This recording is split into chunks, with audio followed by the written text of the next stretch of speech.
She hid her virginity inside a secret contract. The millionaire thought it was just another silly clause, but when he signed, he activated a shocking promise. Now, he would have to choose between love and shame. If you like these soul stories, don't forget to leave a like. This helps me to continue bringing more. As the sun set, bathing the capital's skyscrapers in a golden glow, Lina Noran gazed out over the city from the 28th floor of the Noran Investimentos office. At 29, she felt the weight of her family's traditional company crumbling on her shoulders. The chair she sat in, inherited from her grandfather Antonio, seemed too big, and the reflection she saw in the window was of a woman torn between family duty and her own dreams. "Miss Lina, Dr. Theo would like to speak with you," announced Marcia, her secretary, interrupting her thoughts. Lena straightened her blazer aside and headed toward the family lawyer's office. Theo Salles, 65 years old and always serious, had been managing the Noran's legal affairs for 3 decades. His rigid posture matched the austere decor of the room: dark wood, law books, and a grandfather clock that marked each second with implacable precision. "The quarterly report is here, Lina. The situation is more serious than we imagined," Theo said, adjusting his glasses as he flipped through the pages of the report. "If we don't get a significant investment in the next 6 months, we'll have to sell some of our shares to the Almeida Group." Lena felt her stomach sink. The Almeida Group, led by the ruthless Otavio Almeida, was the vulture that was patiently waiting for the collapse of Noran Investimentos so it could incorporate it into its conglomerate. "That's not going to happen. Theo, I'll find a solution," he replied with determination, though his voice shook slightly. Once in her apartment in Pinheiros, Lena put her work folder aside and opened a bottle of wine. The lights of São Paulo shone through the window, contrasting with the darkness she felt inside. Her cell phone vibrated. It was a message from Gustavo, her ex-boyfriend. "Can we talk? I miss you." Lena locked the screen without answering. Gustavo was another one on her list of romantic disappointments. After him, there was Eduardo, who disappeared when he discovered his family responsibilities, and before that, Fernando, who was only interested in the surname she carried. Taking a sip of wine, Lena absently leafed through a photo album. She stopped at a picture of her grandmother Cecilia, matriarch of the Noran family, a woman ahead of her time. She was the one who transformed her husband's small business into one of the largest investment companies in the country. "What would you do, Grandma?" he whispered to the photograph. In response, her gaze fell on an antique carved wooden box. That had belonged to Cecilia. Lena had never fully explored its contents. On impulse, she opened it and found a leather-bound diary, yellowed with age. The pages were written in her grandmother's elegant handwriting, and an underlined sentence caught her eye: "Protect what is most valuable, and the rest will follow its natural course." Lena spent the night reading the diary, discovering that her grandmother had faced similar challenges to her own. Cecilia wrote about the importance of staying true to herself in a world that constantly tried to mold her into its expectations. In several passages, she mentioned a personal treasure that she had saved until she found someone worthy of receiving it. The next morning at the office, Lena couldn't get her grandmother's words out of her head. During a board meeting, as the directors discussed potential investors, an idea came to her that made her sit up straighter in her chair. "What if we approached Rafael Duarte?" he suggested, interrupting the discussion. A stunned silence fell over the room. Rafael Duarte was the founder of Duarte Tech, one of Brazil's most successful tech startups valued in the billions. Known as much for his business genius as his reputation as a ladies' man, Rafael rarely invested in traditional companies like Noran. "That would be great, Lena, but Duarte would never be interested in us," commented one of the directors, nervously, adjusting his tie. "Leave it to me," Lena replied with a confidence she didn't fully feel. That night, alone in her apartment, Lena reflected on her situation. The company needed an investor, and she needed to protect herself from further disappointment. Her grandmother's words echoed in her mind: "Protect what is most valuable." It was then that the idea came to her, first as an absurd thought, then as a strategy. Lena took out her notebook and began to write, drawing up the basis for an unusual contract. She, who had preserved her virginity not for religious or conservative reasons, but because she had never found anyone with whom she felt safe enough, would turn this into her secret weapon. The next day, he scheduled a meeting with Andre Mendonça, a renowned lawyer who had no ties to his family or company. "What do you want, Miss Noran?" asked Andre, curious about the urgent request for a meeting. "I want to draw up a contract for personal protection," Lena replied, choosing her words carefully. "Are you feeling threatened?" "Not like that. I want to protect something that belongs to me, something valuable." Intrigued, Andre listened as Lena explained her idea. A contract that would set the terms for a relationship, including a hidden clause that would protect her virginity. This wasn't just a personal matter, it was a strategy.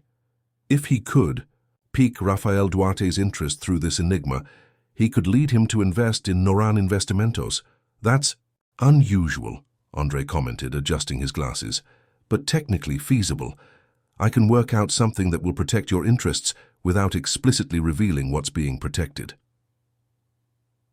While Andre worked on the contract, Lena investigated ways to get closer to Rafael. She discovered that he frequented the exclusive Ipiranga Club, where members of São Paulo's business elite met. Using her connections, she managed to get an invitation to a charity event that was taking place there that weekend. On Saturday night, dressed in an elegant navy blue dress that highlighted her discreet beauty, Lena entered the ballroom of the Ipiranga Club. Her heart was beating fast, not only because of the importance of what she was about to attempt, but also because she was completely leaving her comfort zone. Between glasses of champagne and superficial conversations, she finally spotted him. Rafael Duarte was surrounded by people, as expected. Tall, with black hair slightly graying at the temples and a smile that combined charm and arrogance in the right measure, he radiated the magnetism of someone who is used to having the world at his feet. Lena took a deep breath and walked towards him, mentally repeating what she would say. That was when their eyes met for the first time. Rafael seemed momentarily disconcerted, as if something about her had caught his attention in an unexpected way. At that moment, Lena felt a connection she hadn't anticipated, and she realized that her plan could be more complicated than she had imagined, because she hadn't expected to feel attracted to the man she intended to manipulate with her contract. "Rafael Duarte?" she said, extending her hand. "I'm Lena Noran from Noran Investments. I believe we have matters to discuss." Rafael Duarte's eyes, a deep brown that seemed to analyze every detail, fixed on Lena with disconcerting intensity. His handshake was firm but surprisingly gentle. "Noran Investments," he repeated with a smile that didn't reveal whether the name was familiar or not. "And what would those matters be, Miss Noran?" "I prefer Lena," she replied, maintaining her composure despite her nervousness. "And as for matters, I believe a private conversation would be more appropriate." Rafael arched an eyebrow, intrigued. It wasn't common for someone to approach him so directly, especially a woman who clearly wasn't part of his usual circle.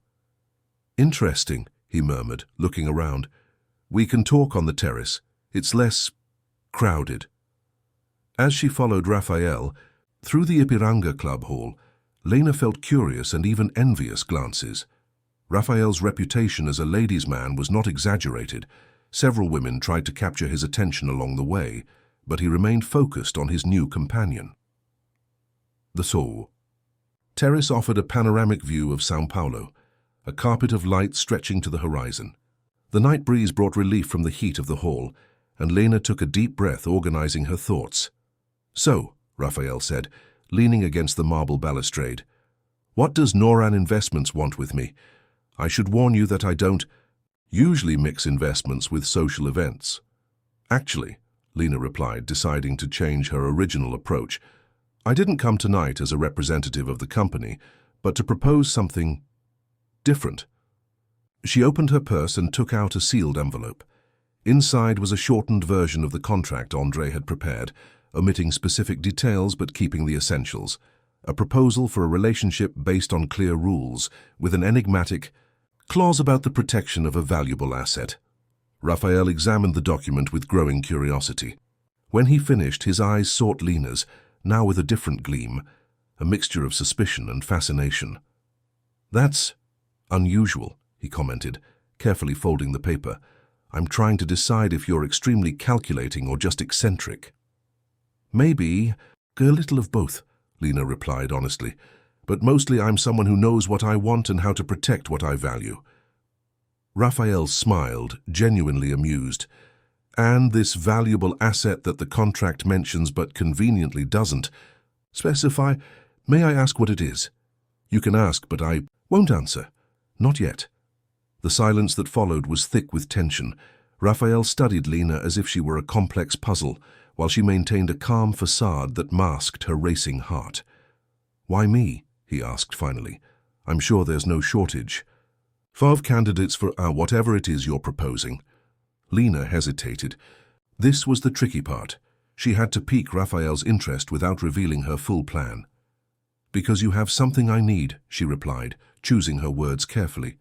"And what would that be?" "Resources, influence. And if the rumors are true, a healthy disregard for conventional relationships." Raphael laughed, a rich, genuine sound that surprised Lena. For a moment she glimpsed beyond the facade of the calculating businessman. There was something almost vulnerable in his laughter. "Fair enough," he conceded. "But I still don't understand what you get out of it, other than a relationship with weird rules." Lena moved a little closer, lowering her voice. "Security. Control over something society insists on trying to control for me. And maybe a partnership that benefits us both." The mention of mutual benefit piqued the businessman's interest. Raphael was known for his shrewdness in recognizing opportunities, where others saw only risks. "I'm a busy man, Lena. I don't have time for games." "Faye, it's not a game," she replied firmly. "It's a serious proposal. Read the entire contract. If you're not interested, we'll never see each other again." She held out a card with her personal number on it. Raphael accepted it, turning it over in his fingers thoughtfully. "You're different," he observed. "Most people try to impress me with promises of extraordinary profits or exclusive connections. And I'm offering a riddle and a contract," Lena added with a small smile. "I believe you value challenges as much as profits." A waiter approached with a tray of glasses, and Raphael took 2, offering one to Lena. They clinked glasses silently, their gazes never leaving each other. "I have a meeting in Brasilia tomorrow," Raphael said. "I'll be back on Wednesday. We can have dinner and discuss this contract in detail." "Perfect," Lena replied, feeling a mixture of relief and apprehension. The first step of her plan was underway. As they said goodbye, Lena realized she was shaking slightly. There was something about Rafael Duarte that she hadn't anticipated, an intensity that made her plan much riskier than she'd initially imagined. The next morning, Lena met with André at his office to finalize the details of the contract. The lawyer seemed more hesitant than he had been at their first meeting. "Miss Noren," he began, nervously adjusting his tie, "I have reviewed the document as requested, but I must express my concern. This type of contract, while technically legal, enters an ethically gray area." "Explain yourself," Lena demanded, sitting up straight in the leather chair. "You are essentially creating an agreement that hides the true object of protection, your virginity, under vague terms. If Mr. Duarte finds out—" "He'll find out eventually," Lena interrupted. "That's part of the strategy, but only when he's already involved enough." André removed his glasses, rubbing the bridge of his nose. "And what happens if he feels deceived? Rafael Duarte is not known for his complacency with those who try to manipulate him." André's words made Lena hesitate. She had considered the risks to herself and the company, but she hadn't fully considered how Rafael would react once he discovered her strategy. "I believe he'll appreciate the ruse," she replied, with more confidence than she actually felt. "Besides, I'm not lying. I'm just temporarily omitting it." "There's a fine line between strategic omission and manipulation, miss," André observed, replacing his glasses. "But the contract is ready. I've added the termination clauses you requested." and the section on mutual obligations. Lena leafed through the document, pleased with the language, which was precise yet vague enough on strategic points. The valuable asset clause was worded in such a way that any attempt to gain unauthorized access to this asset would result in significant penalties. "Excellent work, Dr. André," she praised, signing her copy. "Now, if you could prepare a version for Mr. Duarte." André hesitated again. "I have another concern, miss. This contract may protect your valuable asset, but it does not protect your heart. What happens if you develop real feelings for Mr. Duarte?" The question caught Lena off guard. She had been so focused on strategy that she hadn't fully considered the emotional risk. "That's not going to happen," he replied firmly. "This is a mutually beneficial arrangement, not a romance. If I may say so, many relationships begin this way," André commented softly, "and Rafael Duarte has a remarkable reputation with women." "I'm aware of his reputation," Lena said, standing up to end the conversation. "And that's precisely why I need this contract." As she left André's office, Lena felt her cell phone vibrate. It was a message from an unknown number. "Change of plans. I came back early from Brasilia. Dinner today, 8 p.m. at Fasano. The reservation is in your name. Bring the complete contract, RD." Lena felt butterflies in her stomach. Everything was happening faster than she had planned. She only had a few hours to prepare for the meeting that could determine both her personal future and that of Noran Investments. As she walked back to her apartment, Lena reflected on André's words. Would it be possible to keep her heart protected, while using her most secret intimacy as a business strategy? What if Rafael discovered her true intentions before she could gain his trust? Looking out the taxi window at the bustling city, Lena felt the weight of her grandmother's diary in her purse. "Protect what is most valuable," Cecilia had written. But would her grandmother approve of the path she was choosing? As the taxi approached her apartment building, Lena made a silent promise to herself. No matter how her plan turned out, she would not lose sight of who she was and what she truly valued.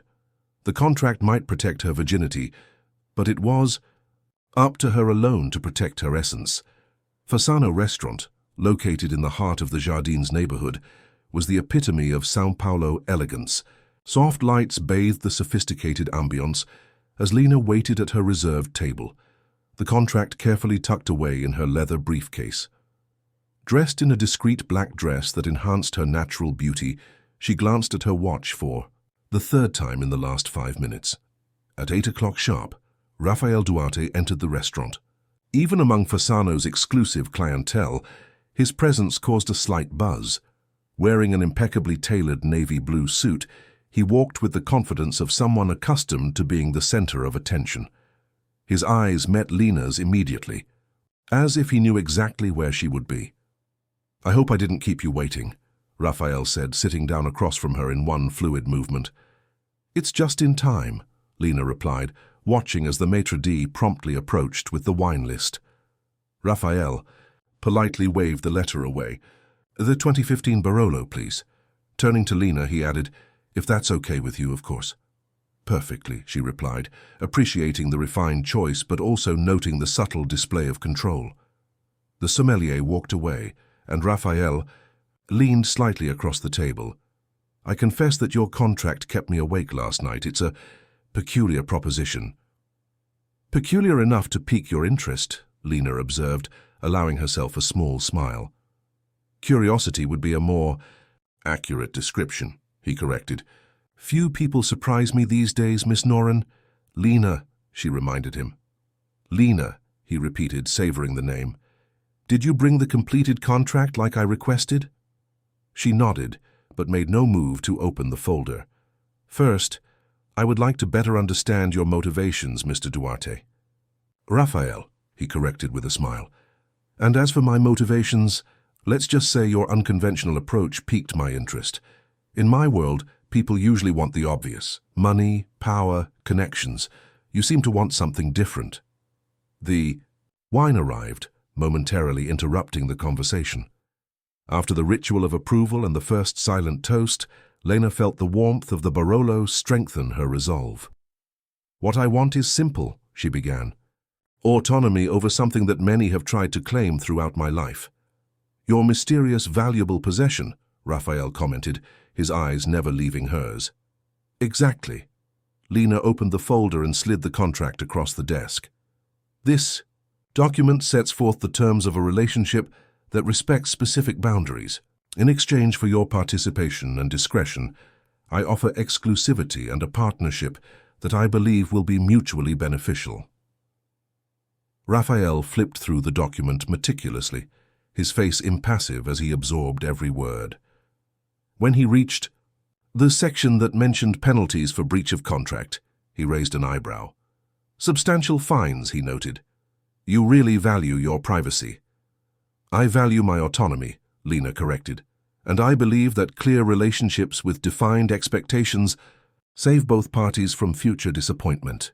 Raphael closed the contract, studying Lena with renewed intensity.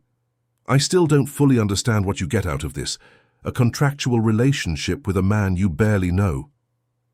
It was the moment Lena had mentally rehearsed. Leaning in slightly, she lowered her voice. "I get the opportunity to meet the man behind the Duarte tech empire without the risk of having my boundaries disrespected, and perhaps, eventually, an alliance that could benefit my company." "Ah, Raphael," exclaimed, leaning back. "We've finally come to the point, Noran. Investments needs capital. Noran Investments could benefit from a strategic partnership," Lena corrected carefully. "But that is a potential development, not a condition of our agreement." Raphael drummed his fingers on the table, considering her words. "A relationship based on a contract, with the possibility of a business partnership. I must say, Lena, you combine romance and pragmatism in a unique way." The waiter came over to take their order, giving Lena a moment to compose herself. The irony in Raphael's words was not lost on her, but she was determined to remain in control of the situation.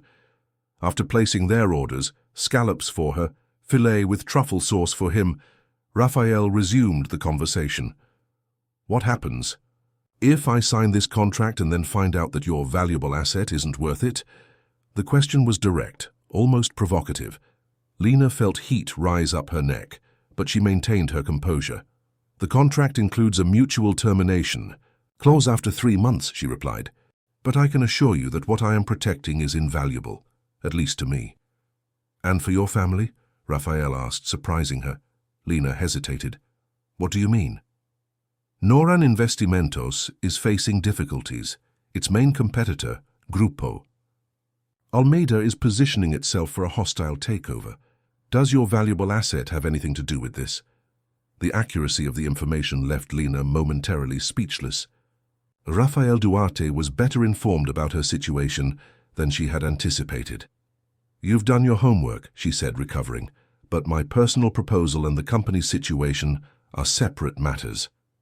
"Rarely is anything truly separate in families like yours," Raphael observed. "The Norans have a long tradition of keeping business and other values too closely connected." Something about the way he emphasized other values made Lena wonder if he knew more than he was letting on. Could it be possible that he knew the true meaning of the valuable asset mentioned in the contract? "Whatever your assumptions about my family, I assure you that this contract is strictly personal," she insisted. Raphael smiled enigmatically. "Very well. Let us assume just for a moment that I accept this peculiar arrangement. What exactly would be expected of me other than to respect your forbidden territory?" The dishes arrived, giving Lena a few seconds to gather her thoughts. The conversation was heading down a dangerous path, with Raphael probing more than she had anticipated. "Discretion," he finally replied. "Exclusivity for the duration of the contract, and a willingness to get to know me beyond the assumptions you've clearly already made." "Fascinating," Raphael murmured, cutting a piece of his steak with surgical precision. "You're effectively asking me to enter into a chaste relationship, possibly develop real feelings, all while there's a significant secret between us." Put that way, Lena's plan sounded almost absurd. Yet she could tell that Raphael hadn't refused. On the contrary, he seemed genuinely intrigued. The best relationships start with mystery, Lena replied, allowing herself a rare display of charm.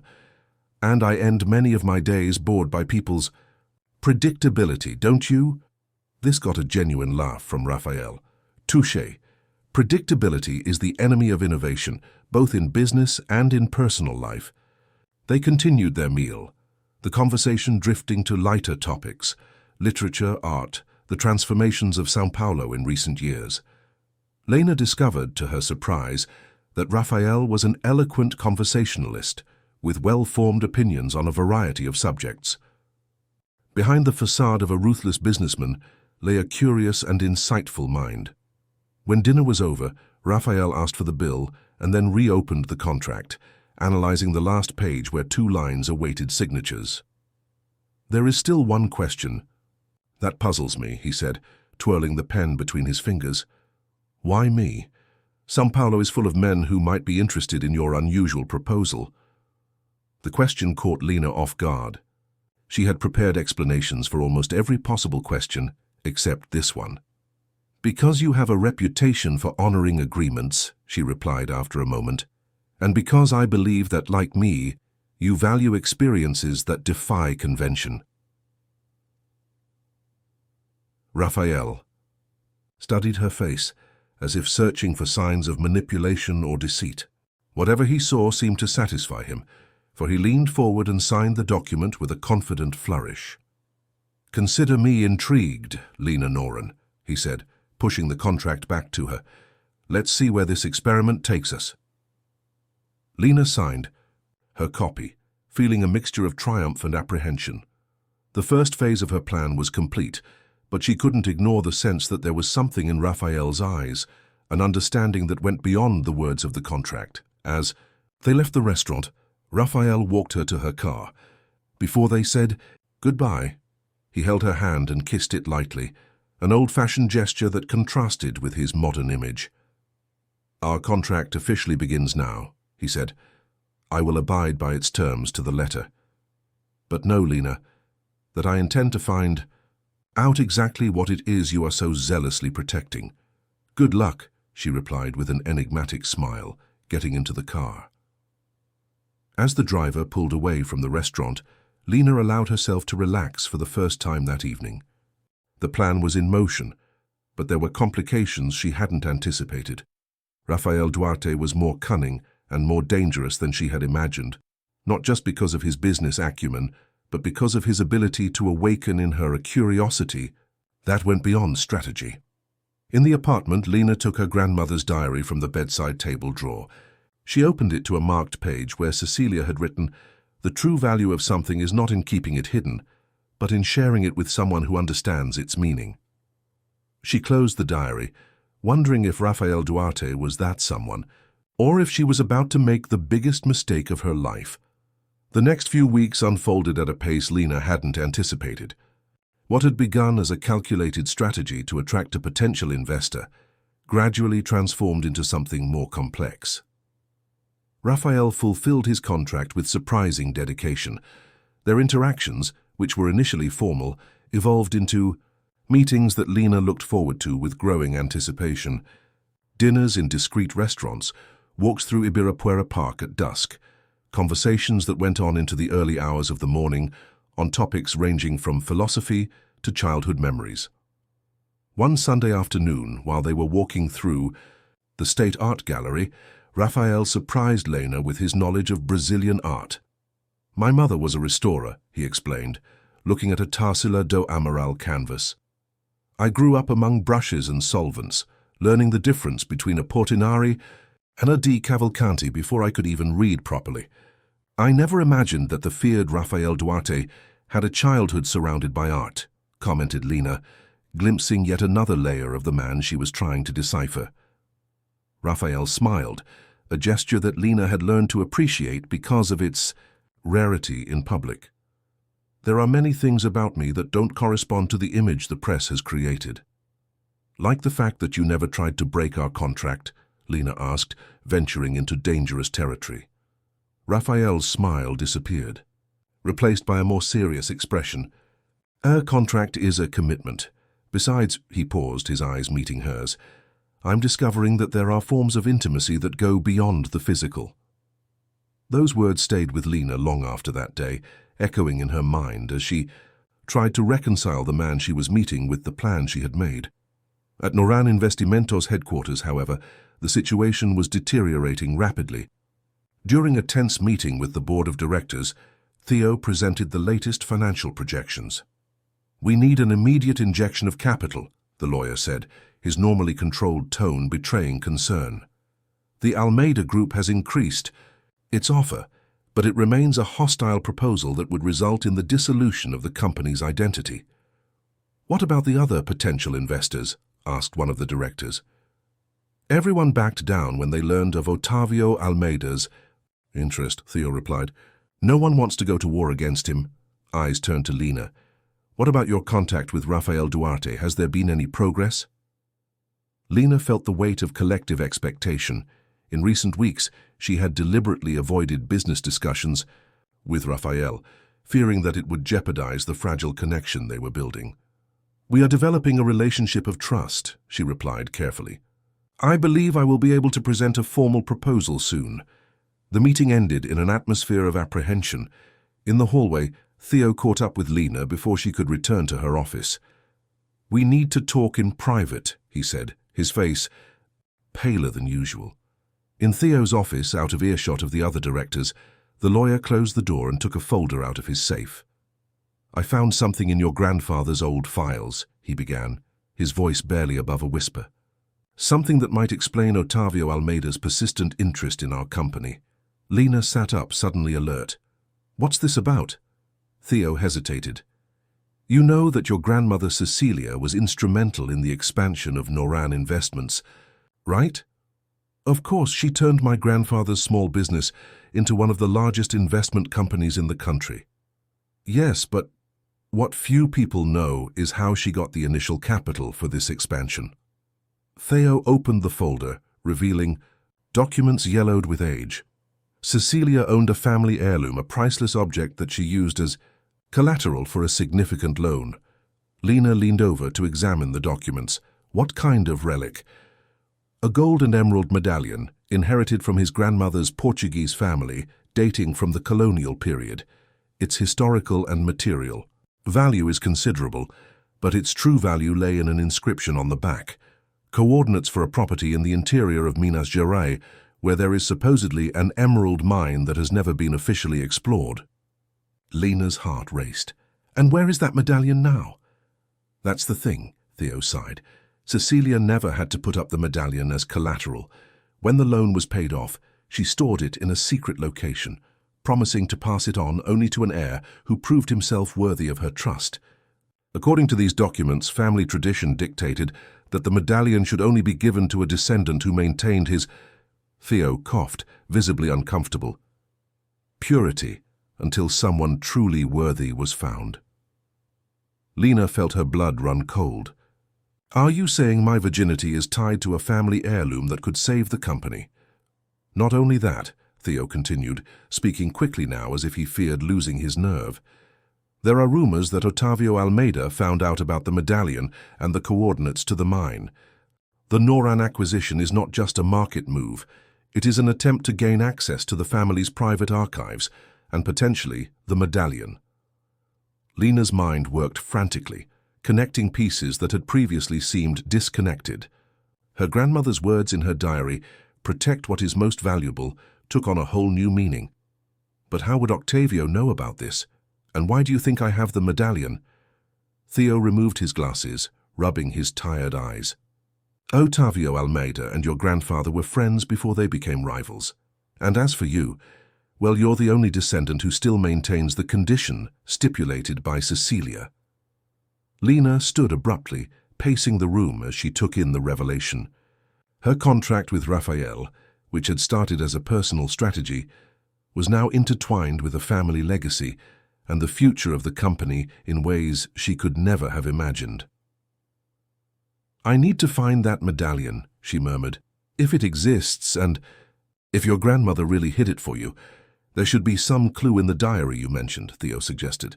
That evening, in her apartment, Lena reread Cecilia's diary with renewed attention. Every mention of personal treasure or family legacy now resonated with deeper meanings. In one particularly enigmatic passage, her grandmother had written, "True value lies not in gold or stones, but in the path we take to earn them. When the time comes, look where we started. The first investment always reveals the greatest treasure." Lena's cell phone vibrated with a message from Raphael. "Dinner at my place tomorrow? I have something important to discuss." Anxiety tightened his stomach. Had Raphael discovered something? The timing was too unsettling to be coincidence. The next day, Raphael's driver picked her up promptly at 8 p.m. His penthouse was located at the top of one of São Paulo's most exclusive buildings, with panoramic views of Ibirapuera Park. The apartment was surprisingly cozy for a man with Raphael's reputation. Dark wood furniture, bookshelves filled with books, contemporary Brazilian art on the walls. Raphael greeted her with a light kiss on the cheek, his familiar scent bringing an unexpected sense of comfort. "Welcome to my home," he said, leading her out onto the porch where a table was elegantly set for two, with candles and a bottle of wine already open to breathe. "It's beautiful," Lena commented, genuinely impressed by the view of the illuminated city. During dinner, prepared by Raphael himself, who revealed himself to be a talented cook, the conversation flowed naturally. It was only when dessert was served that Raphael finally broached the subject he had mentioned. "Lena, over the past few weeks I've gotten to know an extraordinary woman," he began, his eyes fixed on hers. "Intelligent, determined, complex, a woman who intrigues and challenges me in ways I never expected." Lena's heart raced, uncertain about where the conversation was going. "And the more I get to know her," Raphael continued, "the more I realize that our contract, although it initially brought us closer, is now becoming an obstacle." "An obstacle?" Lena repeated, feeling a lump form in her throat. Raphael stood up, walking to the balcony railing. "Yes, because he was raised on assumptions and secrets, and I believe the time has come for us to be completely honest with each other."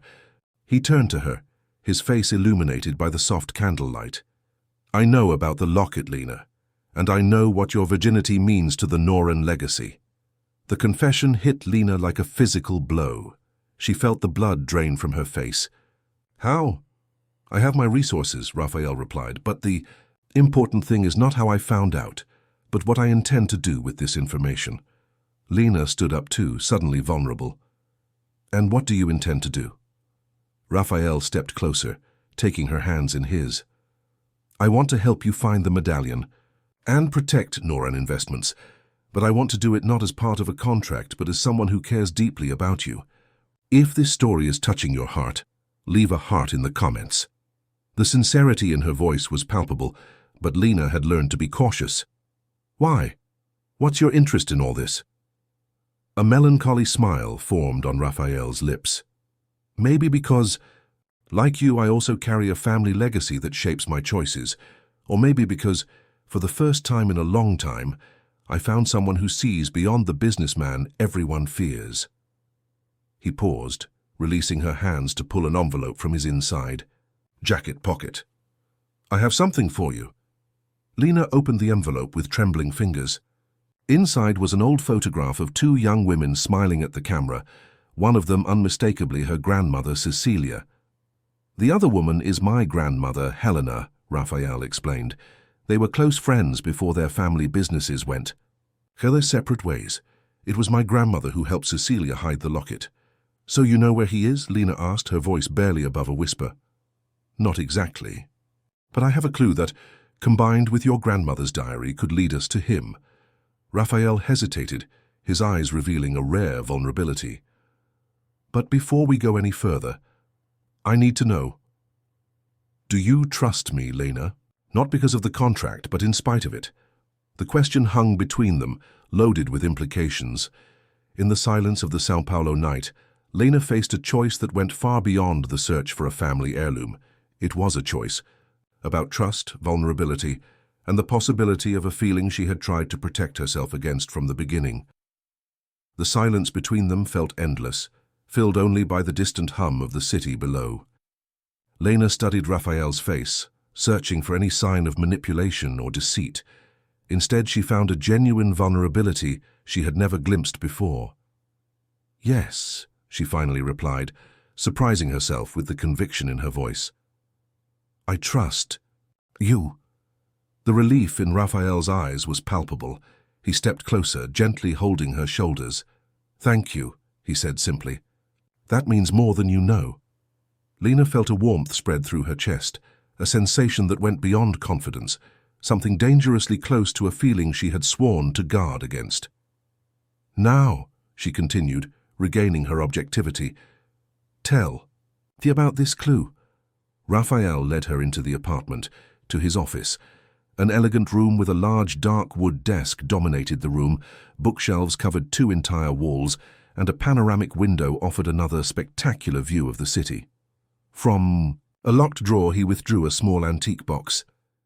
This belonged to my grandmother, he explained, opening it carefully.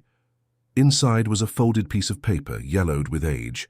Raphael gently unfolded it, revealing a drawing, a sketch of a medallion with detailed inscriptions. That's it, Lena whispered, recognizing the Noran family symbol carved into the center of the design jewel. How did your grandmother get this? Helena and Cecilia created a system of mutual protection, Raphael explained. Each of them kept information about the other as a form of insurance. If something happened to one of them, the other could help. Protect the family legacy. Lena studied the drawing carefully.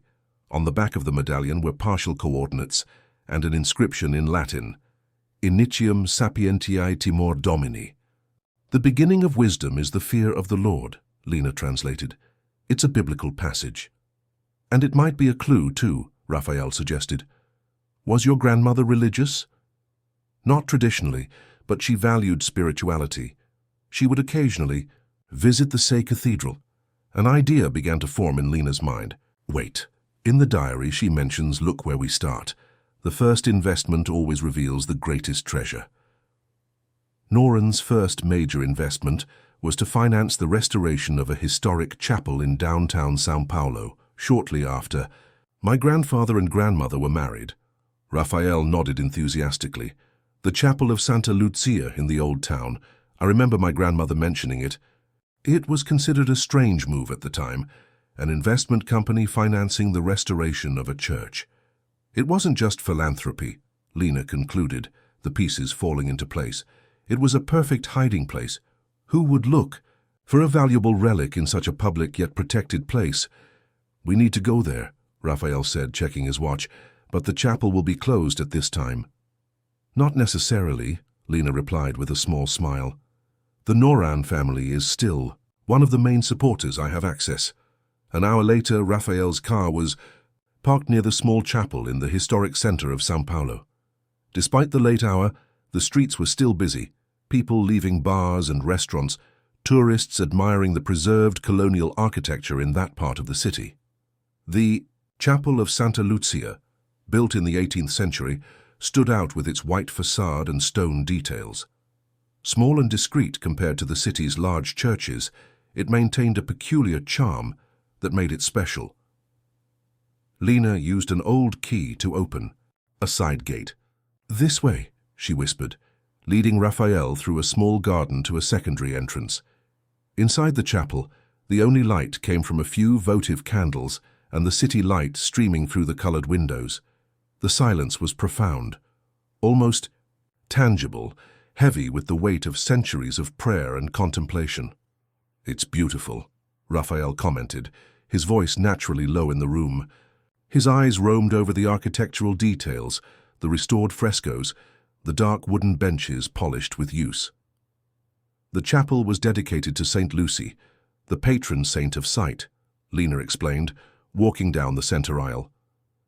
My grandmother. I used to say that we need good vision not just for our eyes but for our hearts and minds. They approached the altar, where a statuette of Saint Lucy held a plate with her eyes, the traditional symbol of the saint. In the diary, she mentions something about eyes that see beyond the visible, Lena recalled, examining the figurine carefully.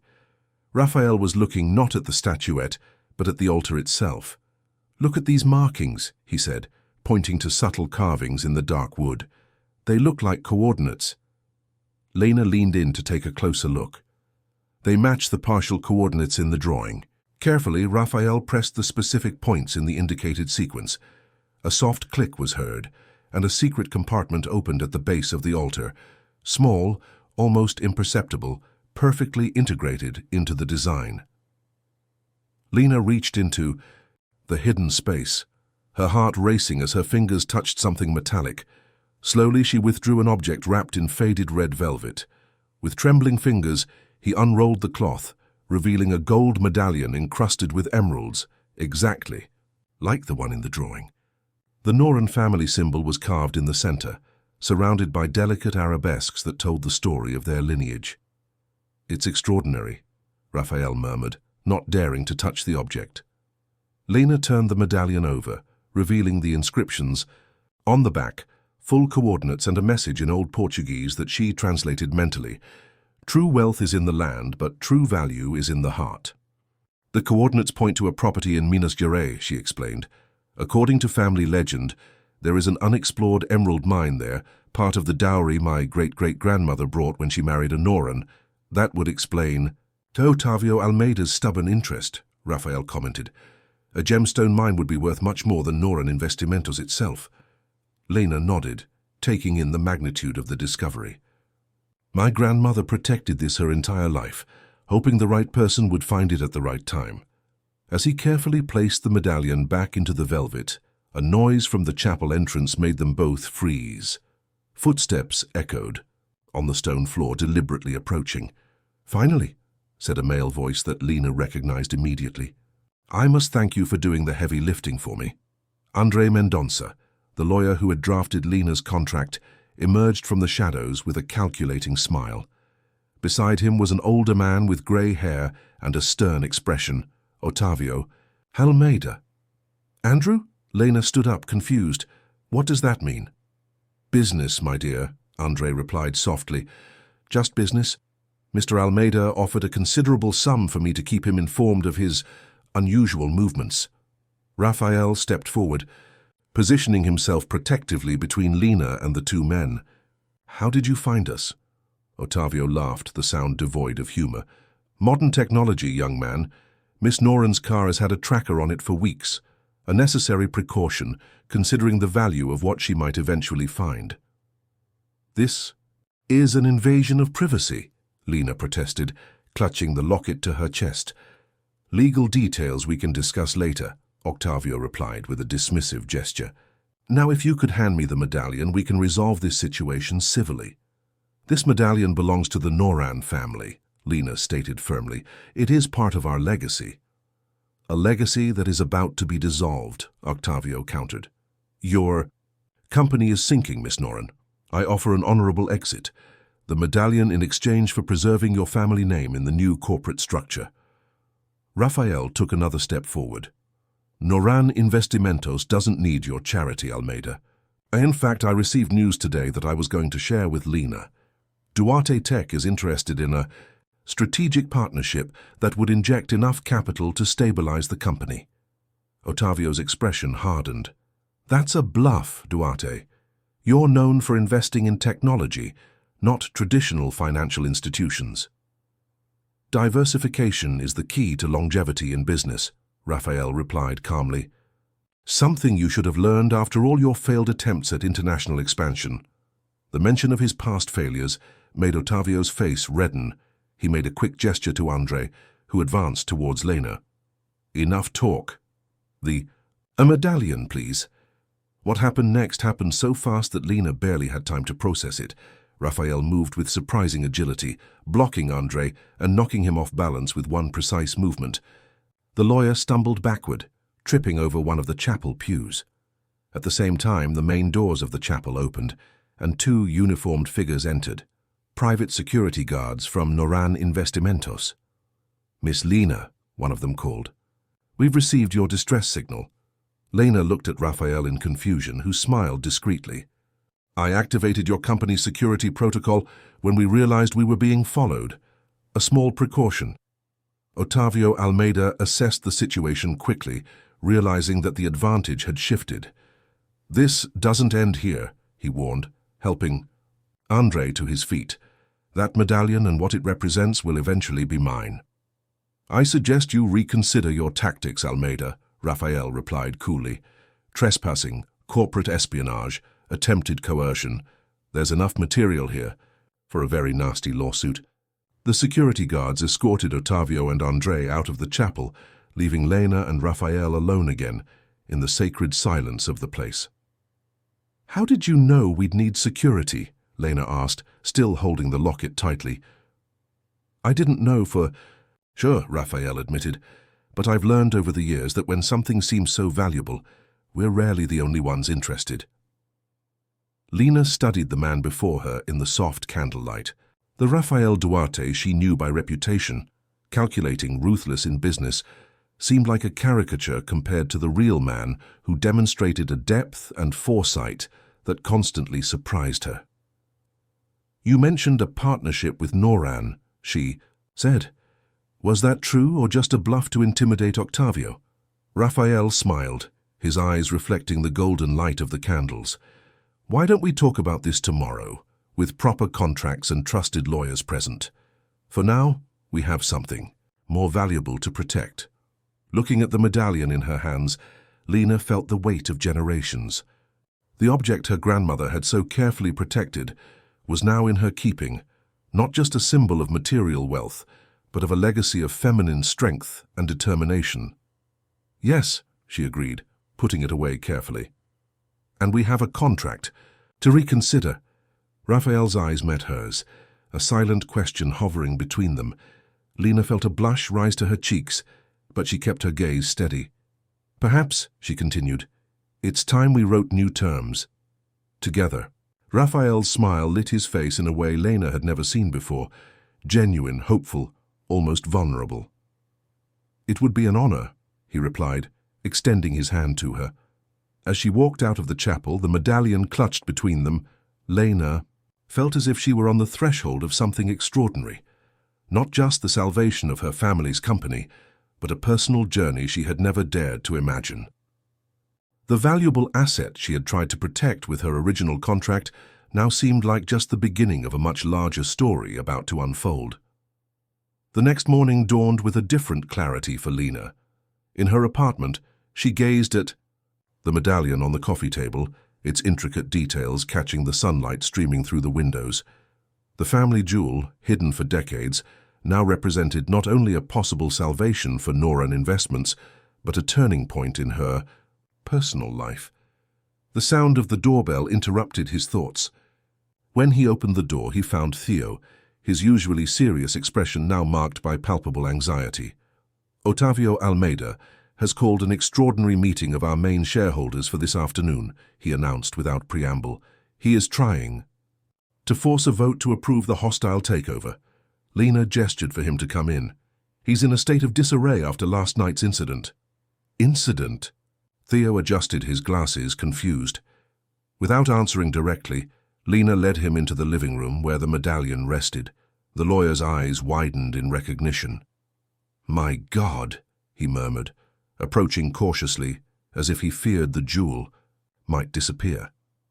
You found it. With the help of Rafael Duarte, Lena confirmed, watching the lawyer's reaction. Theo raised his eyebrows, clearly surprised. Duarte, the same man who has a reputation as a predator in the financial market.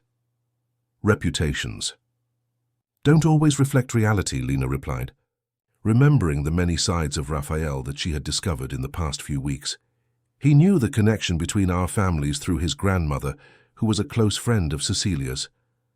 Carefully, Lena explained the events of the previous night, including André's betrayal and Raphael's timely intervention.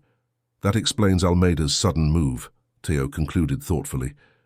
He knows he's lost access to the medallion and is attempting a direct approach to acquiring it. We won't allow it, Lena stated with determination. I have a meeting with Raphael and his legal team in an hour to discuss a possible strategic partnership between Noran and Duarte Tech. Theo seemed momentarily speechless, the surprising turn of events clearly defying his expectations. I hope you know what you're doing, Lena, he said finally. Mixing business and personal matters can be tricky. I am fully aware of that, she replied with a tight smile. In fact, that awareness is what has guided my approach from the beginning. After Theo left, Lena prepared for the meeting, choosing a navy suit that exuded authority and confidence. As she tied her hair into a sleek bun, she reflected on the transformation that had occurred in her life in the past few weeks. The contract she had drawn up to protect herself had ended up opening doors to vulnerabilities and connections she had never anticipated. Duarte Tech's office occupied the top 3 floors of a glass and steel tower in the heart of São Paulo's financial district.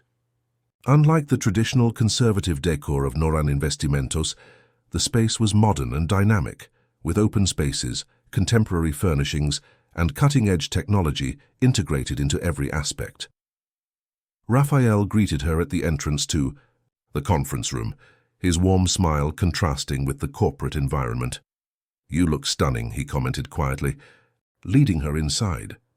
The room was already occupied by a small team, 2 lawyers from Duarte Tech, Theo representing Noran, and a financial analyst that Lena recognized as Deborah Martins, one of the most respected in the market.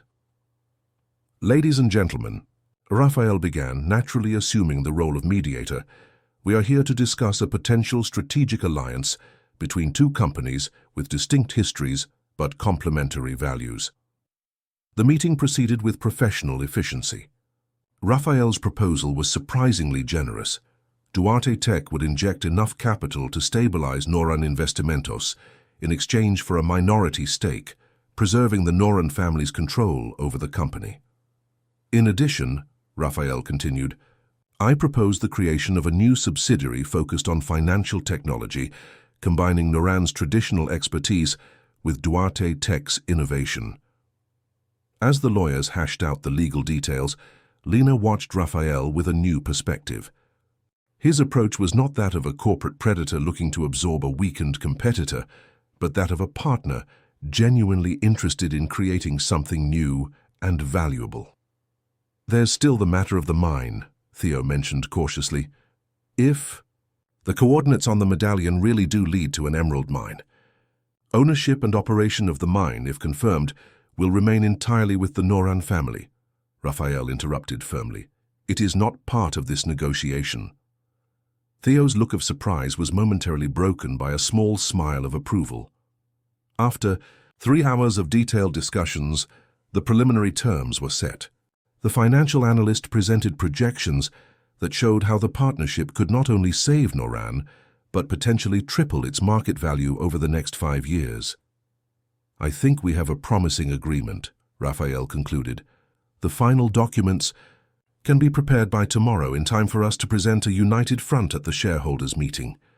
When the room emptied, leaving only Lena and Raphael, a brief silence settled between them, not uncomfortable, but loaded with unspoken possibilities. "Thank you," Lena said finally, "not just for the business partnership, but for everything."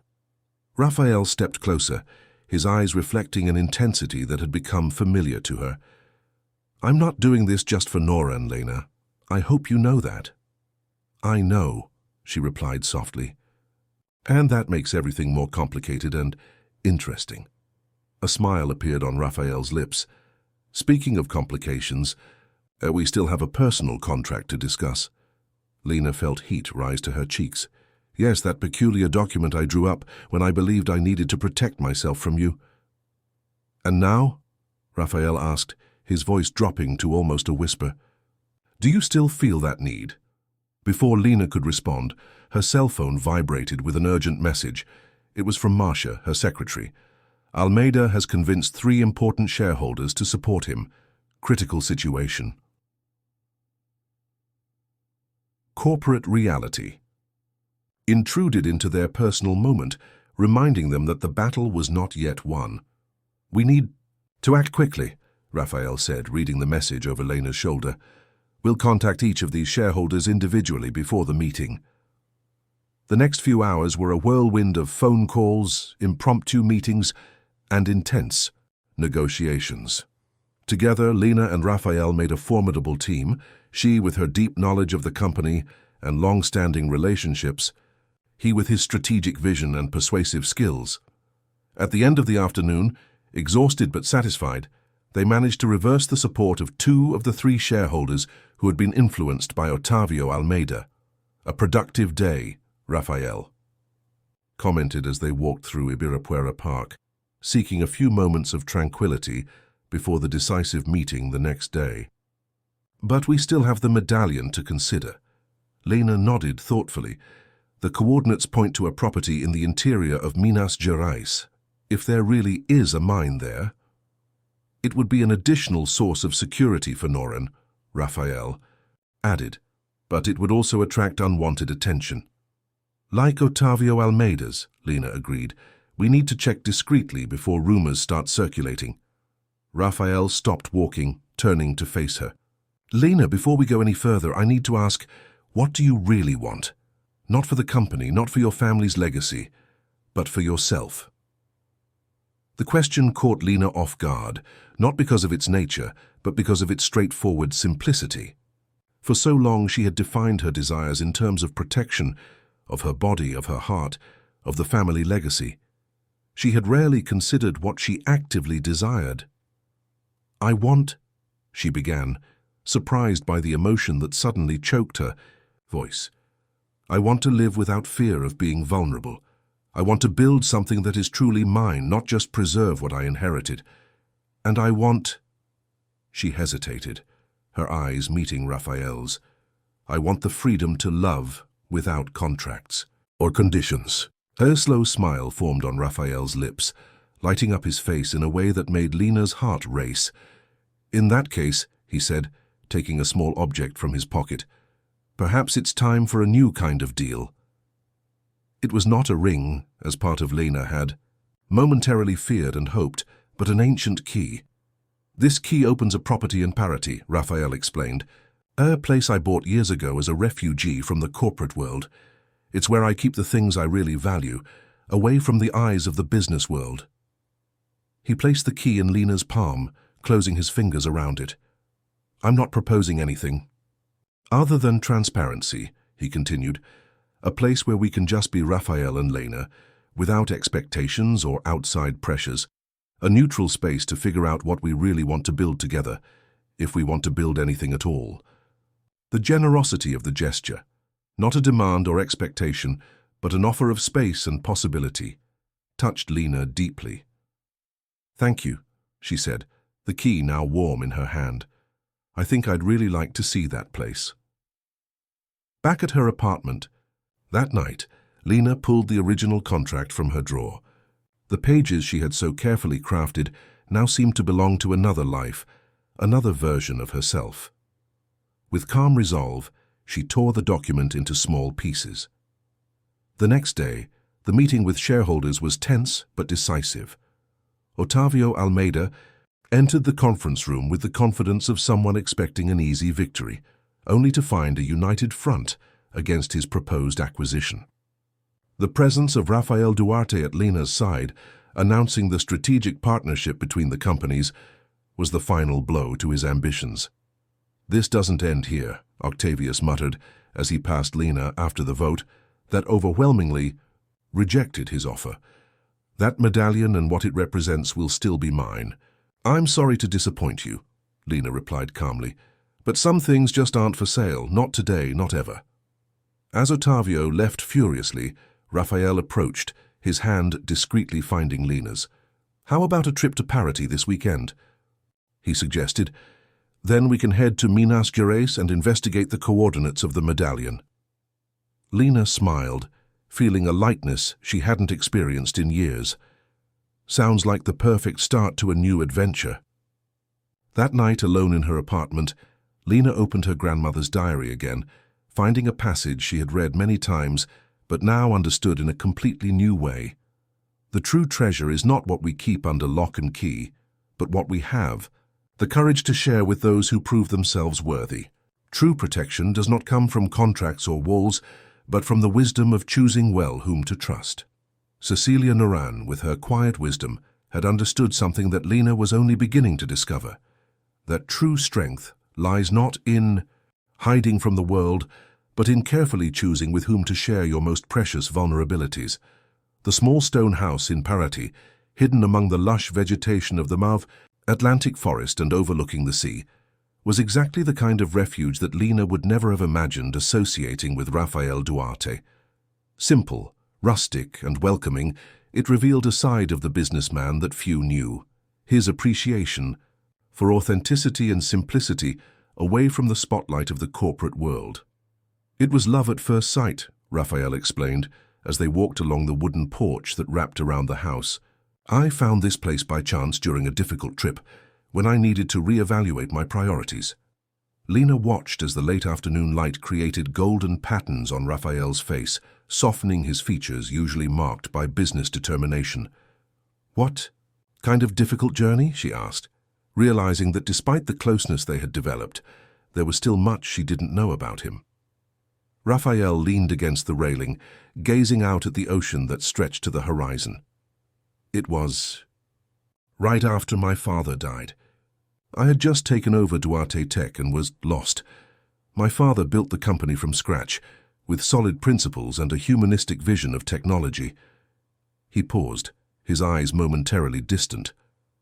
But the board wanted a more aggressive approach, rapid expansion at any cost. I was torn between honoring his legacy and meeting market expectations. And what did you choose? Lena asked softly, noticing the rare vulnerability in her confession. A middle ground initially, Rafael replied with a small smile. I adopted the aggressive approach that was expected of me in business, but I preserved the core values that my father established: fair treatment of employees, social responsibility, innovation with purpose. It was a fine line to walk. And it worked, Lena noted. Partly, Rafael conceded. The company prospered, but my reputation became complicated. The corporate predator, as the newspapers like to call me. Lena smiled, remembering her own preconceptions about him. Reputations rarely capture the complete truth. Like yours, from Noran's Ice Princess? Rafael teased gently. Lena laughed in surprise. Is that my nickname at the market? Among whom others more flattering, Rafael assured her, his eyes now fixed on her with an intensity that made her heart race, all equally incapable of capturing who you really are. The moment between them stretched out, full of unspoken possibilities. Finally, Lena looked away to the sunset that was beginning to tint the sky orange and pink. This place is magical, she commented. I can see why you keep it as your secret hideaway. Not so secret now, Rafael replied, his hand finding hers on the wooden railing. But sharing doesn't always mean losing something. Sometimes it means gaining a new perspective. Next morning, they set off early for Minas Gerais. The property indicated by the medallion's coordinates was in the mountains near Ouro Preto, a region historically rich in precious minerals, but where many mines remained unexplored or forgotten. After hours of traveling along winding roads that cut through stunning landscapes, they arrived at a small, seemingly abandoned farm. A simple colonial-style house, with thick adobe walls and a terracotta roof worn by time, stood alone in the middle of a plot of land partially overgrown with vegetation. It looks like no one has lived here for decades, Lena observed, as Rafael parked the car under the shade of an old mango tree. According to the records I researched, the property is still officially in your family's name, but there is no record of activity here since the 1960s, Rafael explained. With the medallion in hand, Lena approached the house.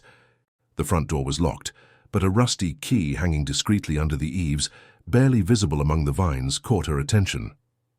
My grandmother thought of everything, Lena murmured, reaching for the key.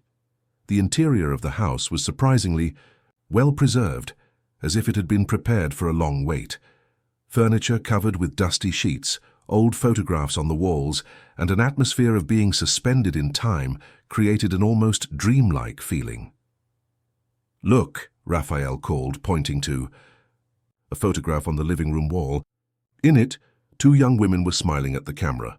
Cecilia Noran and Helena Duarte, Lena and Rafael's grandmothers, in front of the same house where they now stood.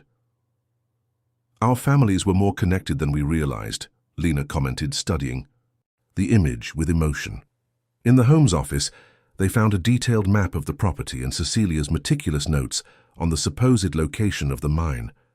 The directions led them to a trail at the back of the property, which wound uphill through ancient trees. After 20 minutes of walking, they reached a clearing where a small stone structure, similar to a rustic chapel, stood discreetly. "That doesn't look like a mine entrance," Raphael observed, intrigued. Lena examined the medallion again, comparing the inscriptions with the construction details. With a precise movement, she fitted the medallion into a circular depression in the stone door. An ancient mechanism turned with a groan, and the door slowly opened. The interior revealed no dark tunnels or emerald veins, but a small circular room with walls lined with bookshelves.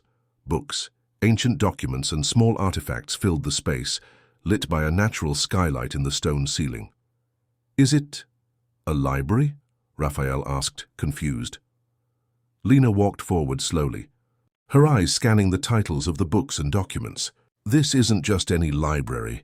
These are business records, scientific discoveries, formulas. It seems like my grandmother and your grandmother have collected valuable knowledge over the decades." In the center of the room, on a pedestal, lay an old-looking book with a handwritten note by Cecilia. "To my granddaughter Lena, when the time comes, the real mine is not of emeralds, but of knowledge. The wealth we preserve here is worth more than any precious stone. Unregistered patents, formulas, discoveries that were ahead of their time.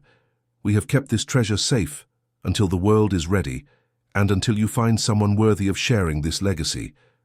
The real emeralds lie in the knowledge that can transform lives, not in the stones that merely adorn. With love, Cecilia." Next to the note was another, in Helena Duarte's elegant handwriting. "Raphael, my dear grandson, if you are reading this, it means that you and Cecilia's granddaughter have found your way to each other as we always hoped. True wealth lies in the union of minds and hearts that share values, not just interests. Use this knowledge wisely, as I know you will. With love, Helena." Lena and Raphael exchanged looks of astonishment and excitement. The emerald mine was an elaborate metaphor for protecting something much more valuable, scientific and technological. Knowledge that in the wrong hands could be exploited in harmful ways, but in the right hands could benefit humanity. Over the next few weeks, Lena and Raphael devoted themselves to cataloging and understanding the treasure trove they had discovered.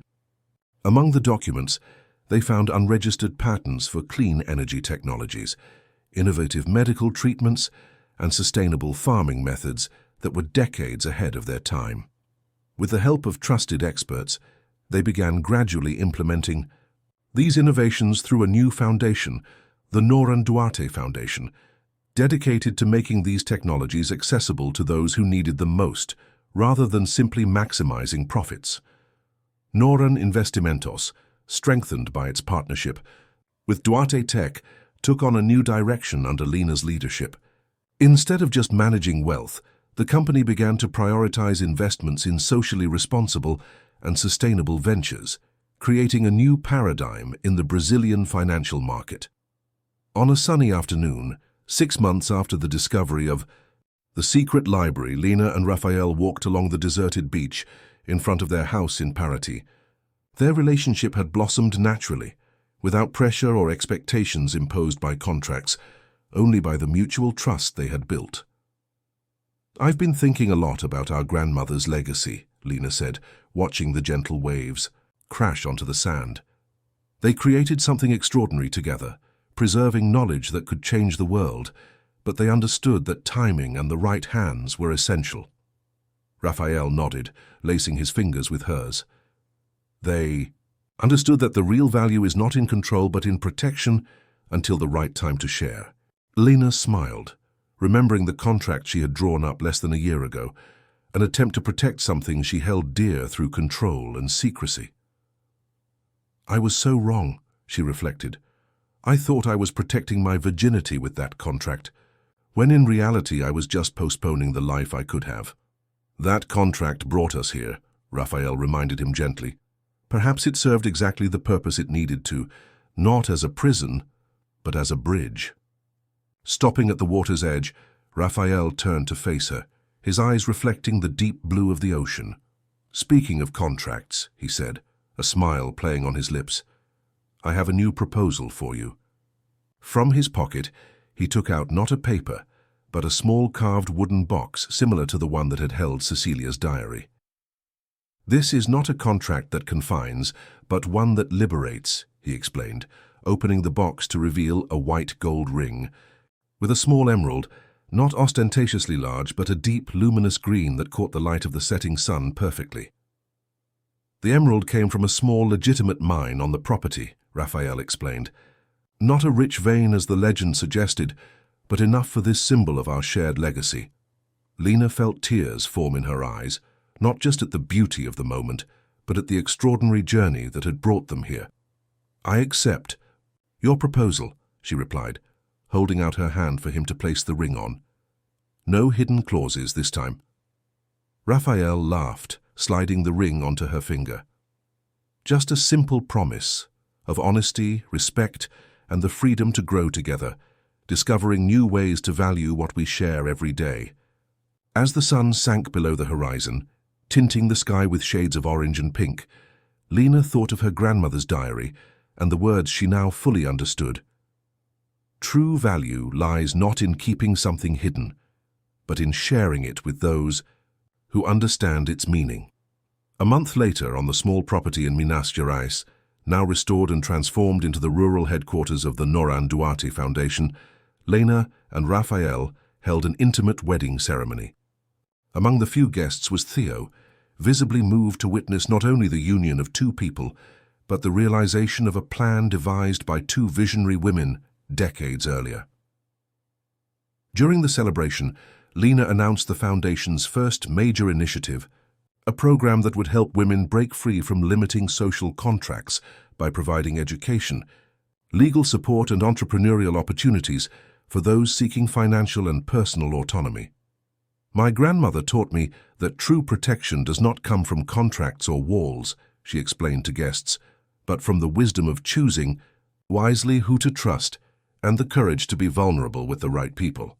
Raphael, at his side, added, "And our commitment is to create a legacy that is not based on kept secrets, but on shared knowledge that can transform lives." That night, alone in the house that had witnessed the beginning of their grandmother's friendship, Lena and Raphael talked about the future, not with rigid plans or inflexible expectations, but with the openness of those who understand that the true value of life lies in its unpredictability. "I thought I needed a contract to protect something precious," Lena reflected, nestled in Raphael's arms. "But I've discovered that the truly precious cannot be protected by paper and ink. It only blossoms when it is given the freedom to express itself fully." "What about your virginity, which you tried so hard to protect?" Raphael asked, with a gentle smile. Lena smiled, remembering how what had seemed so crucial had turned out to be just one aspect of a much larger journey. "I realized that its value was not in keeping it or losing it, but in choosing freely, without fear or external pressure, in owning my own story." The true legacy that Cecilia and Helena had left was not one of emeralds or technological knowledge, but of wisdom, the understanding that authentic human connections, based on trust and mutual vulnerability, are the most valuable treasure we can cultivate. And so, where a contract that hid a woman's virginity had begun, a union was born that celebrated authenticity in all its forms, a new kind of agreement, not written on paper, but engraved in the heart. That did not limit but expanded the possibilities of love and shared life. Comment here. Which part moved you the most? I read all the comments. Every day I'm here with stories that are just ours. Activate the bell so you don't miss the next one. Coming back to the story. Tomorrow there will be more stories on the channel. A new story of strength and truth. I hope to see you here.